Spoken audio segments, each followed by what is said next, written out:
Assalamualaikum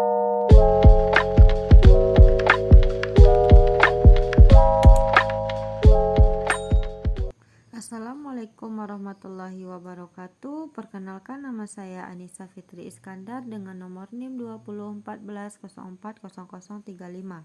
Tujuan video ini saya buat yaitu untuk memenuhi ujian akhir semester saya di mata kuliah evaluasi pembelajaran matematika dengan dosen pengampu Ibu Nita Putri Utami MPD. Nah, di sini saya akan membahas beberapa materi. Untuk penjelasan yang lebih rincinya, teman-teman bisa menyaksikan. Selamat menyaksikan semuanya. Adapun pokok pembahasan yang akan saya bahas yaitu ada 6. Yang pertama, validitas tes dan reliabilitas tes. Kemudian yang kedua ada analisis tes. Yang ketiga, pengembangan alat evaluasi sikap. Yang keempat, pengembangan alat evaluasi keterampilan. Dan yang kelima, men-skor dan menilai. Dan yang keenam, merupakan tindakan lanjut hasil evaluasi. Yang mana yang pertama kita akan membahas validitas tes dan reliabilitas tes. Baiklah, kita masuk ke poin yang pertama yaitu validitas tes. Validitas berasal dari kata validity yang berarti sejauh mana ketepatan dan kecermatan suatu alat ukur dalam melakukan fungsi ukurnya. Validitas tes merupakan suatu ukuran yang menunjukkan kevalidan atau kesahihan suatu tes. Konsep validitas tes dapat dibedakan atas 3. Yang pertama, validitas isi. Dalam validitas isi, tes dianggap valid apabila butir-butir tes itu mencerminkan keseluruhan materi yang diujikan atau yang seharusnya dikuasai secara profesional. Validitas isi mendasarkan pada analisis logika, tidak merupakan suatu koefisien validitas yang dihitung secara statistik. Adapun yang kedua yaitu validitas konstruk. Validitas konstruk adalah validitas yang mempermasalahkan seberapa jauh butir-butir tes mampu mengukur apa yang benar-benar hendak diukur sesuai dengan konsep khusus atau konsep konseptual yang telah ditetapkan. Adapun yang ketiga, validitas empiris. Validitas empiris ini atau validitas kriteria adalah validitas yang berdasarkan kriteria, baik kriteria internal maupun kriteria eksternal. Validitas empiris diperoleh melalui hasil uji coba tes kepada responden yang setara dengan responden yang akan dievaluasi atau diteliti. Adapun faktor-faktor yang mempengaruhi validitas, yang pertama, petunjuk yang tidak jelas. Adapun yang kedua, materi tes tidak representatif. Yang ketiga, pengaturan soal yang kurang tepat. Dan yang keempat, pola jawaban yang dapat didefinisikan. Kita masuk yang kedua yaitu reliabilitas tes. Reliabilitas tes merupakan suatu alat ukur yang digunakan untuk mengetahui konsistensi pengukuran tes yang hasilnya menunjukkan tetap tidak berubah-ubah. Reliabilitas mengacu pada keajekan hasil evaluasi, yakni konsistensi skor tes dari masa ke masa. Selanjutnya kita masuk ke teknik-teknik reliabilitas. Teknik ini terdapat 2. Yang pertama, reliabilitas tes ulang. Teknik reliabilitas tes ulang adalah derajat di mana skor tes tetap konsisten sepanjang masa. Ia menunjukkan seberapa skor yang terjadi dari beberapa kegiatan ujian sebagai hasil dari kesalahan pengukuran. Reliabilitas ini biasanya menggunakan formula 20 atau bisa disingkat dengan KR20. Dan ini merupakan rumusnya untuk mencari reliabilitas tes ini. Kemudian adapun yang kedua yaitu reliabilitas belah dua. Reliabilitas belah dua merupakan jenis reliabilitas yang didasarkan pada konsistensi internal dari suatu tes. Dan adapun salah satu contoh rumus formulanya dari Sperman Board. Teman-teman juga bisa melihat rumusnya di sini. Baiklah, kita masuk yang kedua yaitu analisis tes. Ada beberapa poin yang termasuk dalam analisis tes. Salah satunya yang pertama yaitu validitas tes hasil belajar. Menurut Suharmini Arkunto 2007, validitas sebuah tes dapat diketahui dari hasil pemikiran dan dari hasil pengalaman. Hal yang pertama akan diperoleh dari validitas logis, Dan hal yang kedua akan diperoleh dari validitas empiris, di mana validitas logis mengandung arti penalaran, sehingga validitas logis untuk suatu instrumen evaluasi menunjukkan pada kondisi bagi sebuah instrumen yang memenuhi persyaratan valid berdasarkan hasil penalaran. Kondisi valid itu dipandang terpenuh karena instrumen itu telah dirancang sebaik mungkin menurut ketentuan yang ada. Dengan keadaan itu, validitas logis dapat dicapai apabila instrumen disusun menggunakan ketentuan yang ada. Validitas logis yang dapat dicapai oleh sebuah instrumen terdiri dari dua, yaitu validitas isi dan validitas konstruk. Dan kita masuk yang kedua, yaitu validitas empiris. Validitas ini mengandung kata pengalaman. Sebuah instrumen dikatakan memiliki validitas empiris apabila sudah diuji dengan pengalaman. Sebagai contoh, seseorang dapat diakui jujur oleh masyarakat lain apabila dalam pengalaman dia diakui memang jujur. Pada validitas empiris ini terdiri dari dua cara yang dilakukan untuk mengujinya sehingga dia menjadi valid. Pengujian itu dilakukan dengan membandingkan kondisi instrumen yang bersangkutan dengan suatu ukuran. Kita masuk yang kedua, ada reliabilitas dalam analisis tes. Reliabilitas instrumen adalah keadaan instrumen yang menunjukkan hasil pengukuran yang reliabel atau tidak berubah-ubah dan konsisten. Instrumen yang reliabel adalah instrumen yang apabila digunakan untuk mengukur subjek atau objek yang sama pada waktu yang berbeda dengan pengukuran dilakukan oleh orang yang berbeda, hasilnya tetap sama. Adapun faktor yang penting dalam mempengaruhi reliabilitas suatu tes, yaitu yang pertama, kemampuan peserta tes atau subjek uji coba. Makin heterogen atau makin berbeda kemampuan peserta tes, makin tinggi reliabilitas tes. Kemudian yang kedua, semakin besar jumlah peserta tes, semakin besar reliabilitasnya. Karena semakin banyak peserta tes, maka semakin beragam kemampuannya. Adapun yang ketiga, evaluasi yang subjektif juga akan menurunkan reliabilitas. Kita masuk ke poin yang ketiga, yaitu ada indeks kesukaran tes. Soal yang baik adalah soal yang tidak terlalu mudah atau tidak terlalu sukar. Soal yang terlalu mudah tidak merangsang siswa untuk mempertinggi usaha pemecahannya. Sebaliknya begitu, soal yang terlalu sukar akan menyebabkan siswa menjadi putus asa dan tidak mempunyai semangat untuk mencoba lagi karena di luar jangkauannya. Indeks kesukaran tambahan seseorang akan menjadi hafal akan kebiasaan gurunya dalam pembuatan soal. Dengan kebiasaan ini, maka siswa akan belajar giat untuk menghadapi ulangan dengan guru yang terbiasa memberikan soal sukar. Sedangkan siswa akan malas belajar bila akan ujian dengan guru yang terbiasa dengan soal ulangan yang mudah-mudah. Dalam istilah evaluasi, indeks kesukaran ini diberi simbol P, singkatan dari proporsi. Kita masuk yang keempat, yaitu daya pembeda soal tes. Daya pembeda soal yaitu kemampuan sesuatu soal untuk membedakan antara siswa yang berkemampuan tinggi dengan siswa yang berkemampuan rendah. Angka yang menunjukkan besarnya daya pembeda disebut indeks diskriminasi dan nilainya berkisaran antara 0,00 sampai 1,00.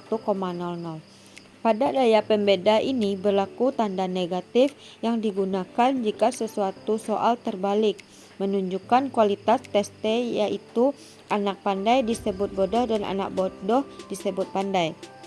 Bagi suatu soal yang dapat dijawab benar oleh siswa kemampuan tinggi dan siswa kemampuan rendah, maka soalnya itu tidak baik karena tidak punya daya pembeda. Demikian juga jika semua kelompok bahwa menjawab salah dan siswa berkemampuan tinggi juga sama-sama menjawab salah, maka soal itu tidak mempunyai daya pembeda sama sekali. Adapun rumus mencari pembeda itu, teman-teman bisa dapat melihat rumus yang telah tertera ini. Kita masuk ke poin kita yang ketiga, yaitu tentang pengembangan alat evaluasi sikap. Adapun kita masuk ke poin yang pertama, yaitu ada penilaian sikap. Penilaian sikap merupakan kegiatan untuk mengetahui kecenderungan perilaku seksual dengan sosial peserta didik dalam kehidupan sehari-hari sebagai hasil pendidikan. Tujuan dari penilaian sikap ini adalah untuk mengetahui pengembangan sikap peserta didik dan memfasilitasi tumbuhnya perilaku peserta didik. Adapun acuan penilaian sikap dalam kurikulum 2013, kompetensi sikap dapat dibagi menjadi dua, yaitu sikap spiritual dan sikap sosial, di mana sikap spiritual yang berkaitan dengan pembentukan dan menghayati ajaran agama yang dianut. Kemudian ada penilaian sikap sosial, di mana membentuk peserta didik itu yang jujur, disiplin, tanggung jawab, dan santun. Dalam penilaian sikap itu ada beberapa teknik yang bisa dilakukan. Yang pertama dengan teknik observasi. Observasi merupakan teknik penilaian yang dilakukan secara kesinambungan dengan menggunakan indera, baik secara langsung maupun tidak langsung, dengan menggunakan instrumen yang berisi sejumlah indikator perilaku yang diamati. Di mana observasi langsung itu dilaksanakan oleh guru secara langsung tanpa perantara orang lain, sedangkan observasi tidak langsung dengan bantuan lain seperti orang tua, peserta didik, dan karyawan sekolah. Bentuk instrumen yang digunakan untuk observasi adalah pedoman observasi yang berupa daftar cek atau skala penilaian yang disertai dengan rubrik. Adapun contoh bentuk lembaran untuk kita melakukan observasi pada siswa. Teman-teman juga bisa melihat contoh yang ada di sini. Kita masuk yang teknik yang kedua, yaitu teknik angket. Angket atau kuesioner adalah suatu cara untuk tema pengumpulan data dan penelitian dengan menggunakan daftar pertanyaan-pertanyaan yang harus dijawab oleh responden penelitian. Dalam kita melakukan penelitian kuesioner ini terdapat nanti ada 4 yang harus diisi, yaitu kita dapat dalam satu pertanyaan itu kita harus mengisinya salah satu. Misalnya kita itu setuju, tidak setuju, kurang setuju, dan tidak setuju sama sekali. Dan teman-teman juga bisa melihat contohnya di dalam sini. Baiklah, kita masuk ke poin kita yang keempat, yaitu tentang pengembangan alat evaluasi keterampilan. Adapun kita harus tahu dulu apa pengertian penilaian keterampilan. Penilaian keterampilan adalah penilaian yang dilakukan untuk mengukur kemampuan peserta didik dalam menerapkan pengetahuan dalam melakukan tugas tertentu di berbagai macam konteks sesuai dengan indikator pencapaian kompetensinya. Ada 4 macam dalam penilaian keterampilan itu. Yang pertama kita bahas dulu penilaian praktik. Penilaian praktik adalah penilaian yang menuntut respon berupa keterampilan melakukan suatu aktivitas sesuai dengan tuntutan kompetensi. Penilaian praktik itu bertujuan untuk dapat menilai kemampuan siswa dalam mendemonstrasikan keterampilannya dalam melakukan suatu kegiatan. Penilaian praktik lebih otentik daripada penilaian paper dan pensil karena bentuk tugasnya lebih mencerminkan kemampuan yang diperlukan dalam praktik kehidupan. Contoh penilaian praktik itu kita membaca karya sastra, membaca pidato, dan lain-lainnya. Adapun langkah-langkah perencanaan penilaian praktik itu, yang pertama kita menentukan kompetensi yang penting untuk dinilai melalui penilaian praktik. Adapun yang kedua, menyusun indikator hasil belajar yang berdasarkan kompetensi yang akan dinilai. Yang ketiga, menyusun kriteria ke dalam rubrik penilaian. Yang keempat, menyusun tugas sesuai dengan rubrik penilaian. Yang kelima, menguji cobakan tugasnya.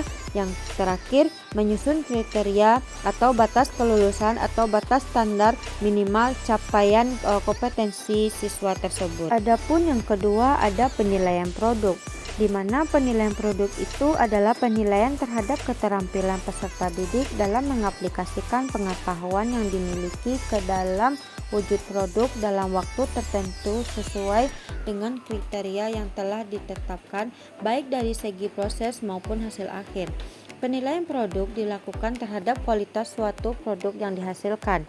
Adapun tujuan penilaian produk ini yaitu untuk menilai keterampilan siswa dalam membuat produk tertentu sehubung dengan pencapaian tujuan pembelajaran di kelas. Menilai penguasa keterampilan sebagai syarat untuk mempelajari keterampilan. Adapun contoh penilaian produk itu misalnya kita membuat kerajinan, membuat karya sastra, membuat laporan percobaan, dan menciptakan tarian. Adapun langkah-langkah merencanakan penilaian produk. Yang pertama, kita menentukan kompetensi yang sesuai untuk dinilai dengan penilaian produk. Dalam hal ini adalah KD dari KI 4. Yang kedua, kita harus menyusun indikator proses dan hasil belajar sesuai dengan kompetensi.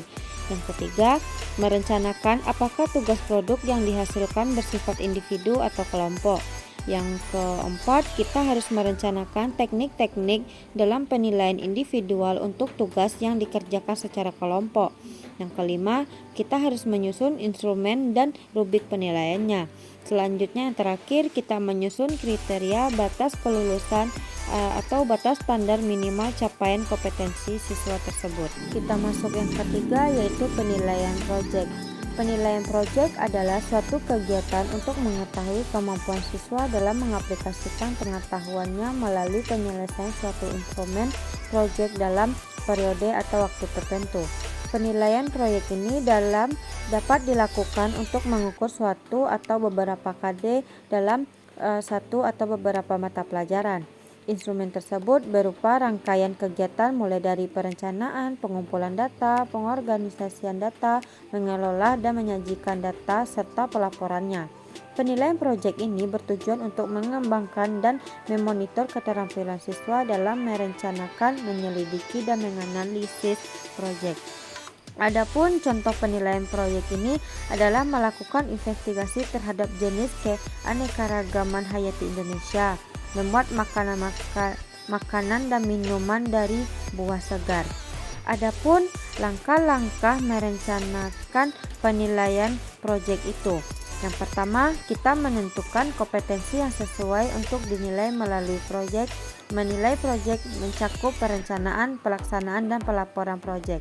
Adapun yang kedua, menyusun indikator, proses, dan hasil belajar sesuai kompetensi.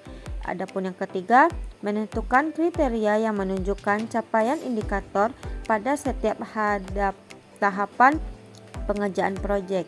Adapun yang selanjutnya, merencanakan apakah tugas bersifat individu atau kelompok. Selanjutnya, merencanakan teknik-teknik dalam penilaian individual untuk tujuan yang dikerjakan. Baiklah, kita masuk yang keempat, yaitu penilaian portofolio. Penilaian portofolio adalah penilaian yang dilakukan dengan cara menilai kumpulan seluruh karya peserta didik dalam bidang tertentu yang bersifat reflektif integratif untuk mengetahui minat, perkembangan, prestasi, dan kreativitas peserta didik dalam kurun waktu tertentu. Karya tersebut dapat berbentuk tindakan nyata yang mencerminkan kepedulian peserta didik terhadap lingkungannya. Penilaian portofolio merupakan penilaian berkelanjutan yang didasarkan pada kumpulan informasi yang menunjukkan perkembangan kemampuan peserta didik dalam suatu periode tertentu. Kita masuk ke pokok pembahasan kita yang kelima, yaitu ada men-score dan menilai. Baiklah, kita masuk ke pengertian men-score. Skor adalah hasil pekerjaan men-score atau memberikan skor yang diperoleh dengan menunjukkan angka-angka bagi setiap butir dari sebuah tes yang telah dijawab bentuk oleh siswa dengan memperhitungkan bobot jawaban betulnya.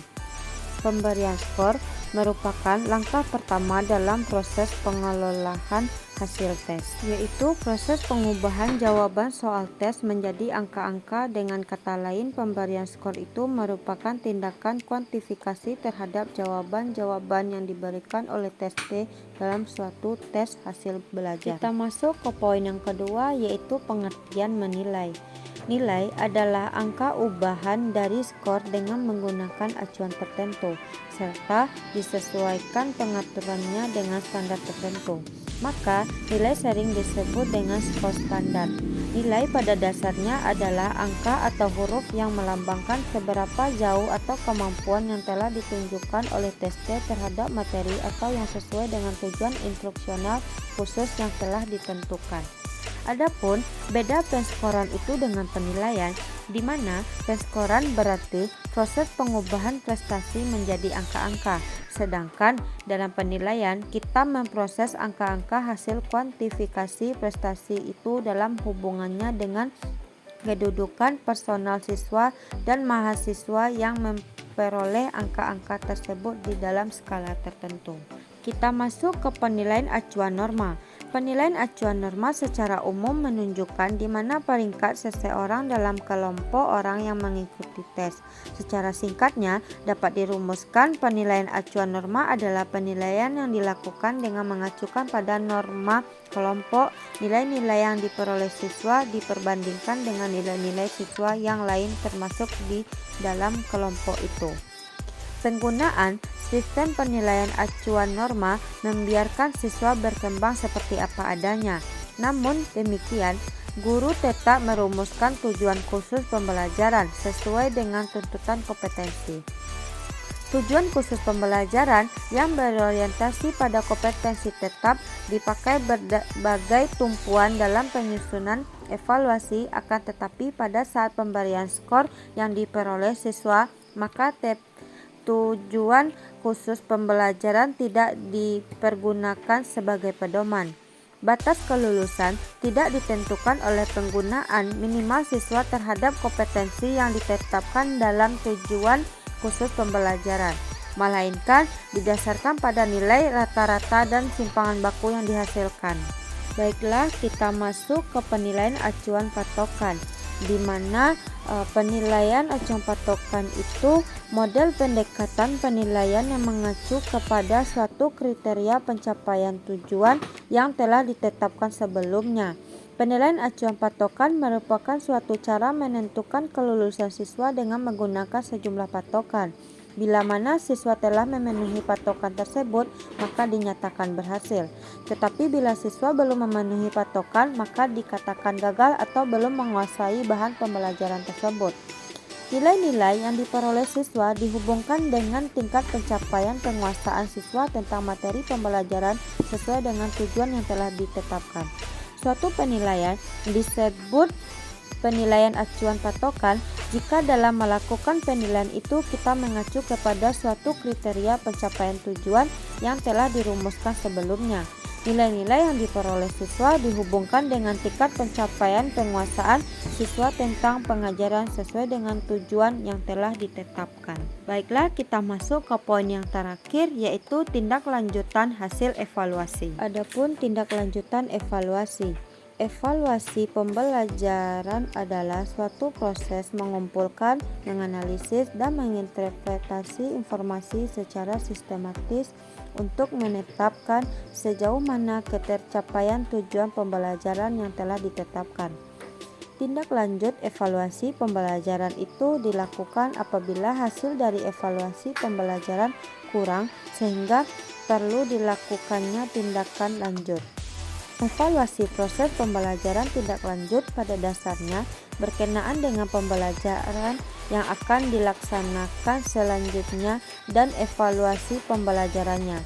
Pembelajaran selanjutnya itu merupakan keputusan tetap upaya perbaikan pembelajaran yang akan dilaksanakan sebagai upaya peningkatan mutu pembelajaran, sedangkan tindak lanjutan evaluasi pembelajaran berkenaan dengan pelaksanaan dan instrumen evaluasi yang telah dilaksanakan mengenai tujuan proses instrumen evaluasi proses pembelajaran.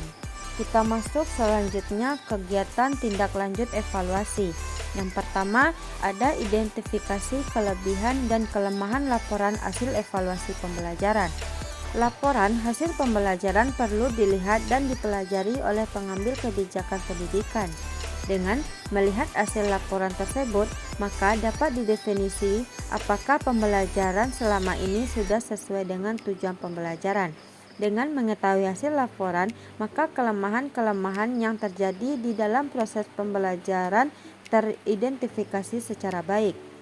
Adapun yang kedua, yaitu laporan hasil belajar. Lapor hasil belajar ini adalah suatu bentuk laporan yang berisi tentang data hasil penilaian belajar siswa yang bertujuan untuk memperbaiki dan meningkatkan kualitas proses pembelajaran.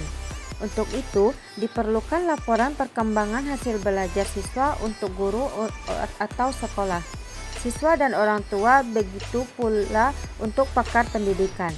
Dengan demikian, dapat diharapkan partisipasi semua pihak untuk meningkatkan guruan. Laporan hasil belajar siswa yang baik seharusnya mencakup aspek kognitif, aspek afektif, dan aspek psikomotorik. Adapun yang ketiga, yaitu merancang program pembelajaran remedi atau perbaikan. Program pembelajaran remedi ini merupakan layanan pendidikan yang diberikan kepada peserta didik untuk memperbaiki prestasi belajarnya sehingga mencapai kriteria ketuntasan yang ditetapkan. Program ini dilakukan setelah peserta didik mengikuti tes atau ujian kompetensi tertentu, tetapi peserta didik tersebut mendapatkan skor nilai di bawah standar minimal yang telah ditetapkan. Dan program ini hanya dilakukan maksimal 2 kali. Apabila peserta didik yang sudah melakukan program remedial sebanyak 2 kali, namun nilainya masih di bawah standar minimum, maka penanganannya harus melibatkan orang tua ataupun wali murid. Adapun yang keempat, yaitu menyusun kisi-kisi. Kisi-kisi merupakan suatu deskripsi mengenai ruang lingkup dan isi apa yang akan diujikan, serta memberikan perincian mengenai soal-soal yang diperlukan dalam mengevaluasi. Penulisan soal merupakan salah satu langkah penting untuk dapat menghasilkan alat ukur atau tes yang baik. Penulisan soal adalah penulisan indikator jenis dan tingkat perilaku yang hendak diukur menjadi pertanyaan-pertanyaan yang karakteristiknya sesuai dengan perincian dalam kisi-kisi. Dengan demikian, setiap pertanyaan atau butir-butir soal perlu dibuat sedemikian rupa sehingga jelas pula jawaban apa yang dituntut. Mutu setiap butir soal akan menentukan mutu tes secara keseluruhan.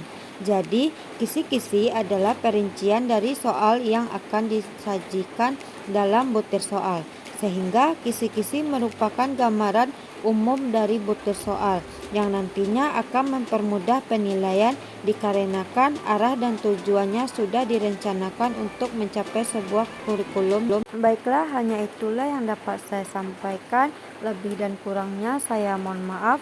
Wassalamualaikum warahmatullahi wabarakatuh.